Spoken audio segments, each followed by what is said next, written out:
سلامونه او نیکې هیلې درنو لیدونکو، هیله ده تاسې ټول به روغ اوسئ.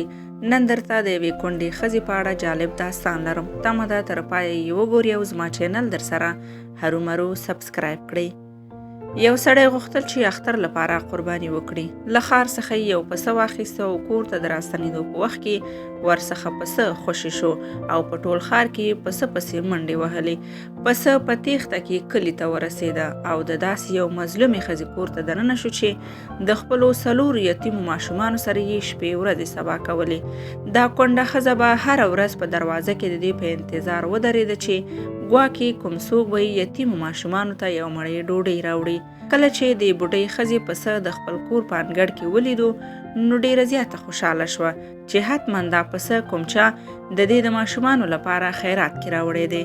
په دې وخت کې سړی ستړی ستومانه د کونډې ښځې کور ته ورسېده. کونډې ښځې چې کله سړی ولیدو نو ورته یې وویل: ای د الله بنده، الله دې خیرات او صدقه قبوله کړه. سړی حیران شو چې څه ووایي. نور یې کوم څه نشو ویلی او نه یې غوښتل چې د کونډې ښځې د وچو شونډو څخه مسکا لاړه شي. نو ویې ویل: الله دې قبوله کړي مورجانې. په سبا ورځ سړی بیا ولاړ ښار ته تر څو د قرباني لپاره بل پسه واخلي.